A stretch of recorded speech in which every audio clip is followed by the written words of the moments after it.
السلام علیکم ویورز، السلام علیکم ورحمۃ اللہ وبرکاتہ۔ آج ہم آپ کے سامنے ایک کہانی رکھیں گے۔ ماں کی دعا سے بیٹے کی بیڑیاں ٹوٹ گئیں۔ آج کی کہانی کا موضوع ہے ماں کی دعا سے بیٹے کی بیڑیاں ٹوٹ گئیں۔ حافظ ابو بکر ترتوشی رحمۃ اللہ علیہ مشہور و معروف عالم دین گزرے ہیں۔ انہوں نے اپنی کتاب میں ماں کی دعا کی برکت کے حوالے سے ایک واقعہ نقل کیا ہے۔ وہ لکھتے ہیں کہ ایک خاتون بقی بن مخلد رحمۃ اللہ علیہ کی خدمت میں حاضر ہوئی۔ بقی بن مخلد رحمۃ اللہ علیہ سرزمین اندلس کے رہنے والے تھے۔ ان کے علم اور تقوی کا دور دور تک چرچا تھا۔ یہ علم کا سمندر اور فراست کا پہاڑ تھے۔ فن درایت میں ید طولا رکھتے تھے۔ اندلس کے نامور علماء کرام میں ان کا درجہ بڑا ممتاز تھا۔ مذکورہ خاتون نے بقی بن مخلد رحمۃ اللہ علیہ سے عرض کیا کہ میرے بیٹے کو اہل روم نے گرفتار کر لیا ہے۔ میرے پاس اسے فدیہ دے کر اہل روم سے چھڑانے کے لیے ایک چھوٹے سے گھر کے علاوہ کچھ بھی نہیں ہے، اور اس گھر کو فروخت کرنے کی بھی مجھ میں طاقت نہیں ہے۔ آپ سے گزارش ہے کہ کسی اہل خیر کے بارے میں مجھے بتائیں جو میرے بیٹے کو چھڑانے کے لیے فدیہ کی ادائیگی کر سکے۔ جب سے میرا بیٹا گرفتار ہوا ہے مجھے نہ رات کو چین ہے اور نہ دن کو قرار ہے۔ میری آنکھوں سے نیند اڑ چکی ہے۔ میں ہر وقت اپنے بیٹے کی رہائی کی دعائیں مانگتی ہوں۔ بقی بن مخلد رحمۃ اللہ علیہ نے خاتون کی آہوازاری سن کر فرمایا، اس سلسلے میں مجھے کچھ سوچنے کی مہلت دو، انشاءاللہ جو بن پڑے گا ضرور کروں گا۔ اس کے بعد انہوں نے اپنا سر جھکا لیا اور اللہ تعالیٰ سے دعائیں مانگنے لگے۔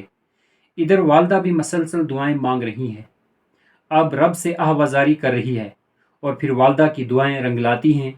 چند دنوں کے بعد وہ خاتون دوبارہ بقی بن مخلد رحمۃ اللہ علیہ کی خدمت میں حاضر ہوئی۔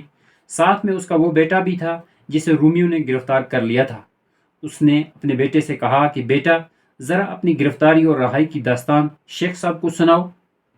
وہ بتانے لگے، واقعہ یہ ہے کہ روم کے ایک شہزادے نے مجھے گرفتار کرایا تھا۔ میں اس کے قید خانے میں بند پڑا تھا۔ قیدیوں پر ایک آدمی مامور تھا جس کی ہر ادا ہمیں تکلیف دینے والی تھی۔ قید خانہ میں ہماری حالت یہ تھی کہ ہمیں بری طرح زنجیروں میں جکڑ دیا گیا تھا۔ ہم اس کی ایذا رسانی سہتے، اس کی زبان درازی برداشت کرتے۔ ایک رات ہم قیدیوں سے انتہائی مشقت کا کام لیا گیا۔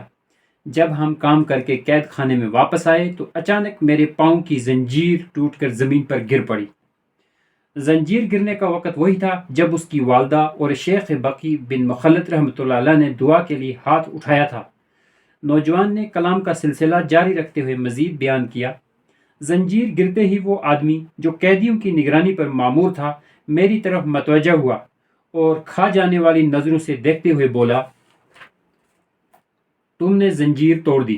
میں نے معذرت خواہانہ انداز میں جواب دیا، نہیں نہیں، میں نے اپنی زنجیر کو ہاتھ تک نہیں لگایا، بلکہ یہ خود ہی میرے پیر سے ٹوٹ کر گر گئی ہے۔ چنانچہ اسی وقت لوہار کو بلایا گیا اور زنجیر کی مروت کروا کر میرے پاؤں میں پہنا دی گئی۔ میں ابھی چند ہی قدم چلا تھا کہ یکا یک زنجیر پھر ٹوٹ کر زمین پر گر پڑی۔ اتنی مضبوط زنجیر کا یکا یک ٹوٹ جانا بڑا تعجب خیز معاملہ تھا۔ سپاہیوں کو بڑی حیرت ہوئی، یہ معمولی واقعہ نہ تھا۔ سپاہی نے ایک دوسرے ساتھیوں کو بلوایا، ان کو اس واقعہ سے آگاہ کیا، اور پھر بات جیل کے بڑے افسروں تک جا پہنچی۔ انہوں نے اپنے مذہبی پیشواؤں کو بلا کر سارا ماجرا سنایا۔ بڑا پوپ اپنے ساتھیوں کے ساتھ میرے پاس آئے۔ اس نے پوچھا، کیا تیری ماں زندہ ہے؟ میں نے اسبات میں جواب دیا۔ وہ کہنے لگا، تیری والدہ یعنی ماں کی دعا نے قبولیت حاصل کر لی ہے۔ جب اللہ تعالیٰ نے تجھے رہائی دے دی ہے تو پھر ہم کیوں کر تجھے پابند سلاسل رکھیں؟ چنانچہ رومی سپاہیوں نے مجھے نہایت عزت و اکرام کے ساتھ مسلمانوں کے قافلے کی طرف روانہ کر دیا۔ ایک دکھی ماں کی دعا اپنے بیٹے کے حق میں قبول ہو چکی تھی۔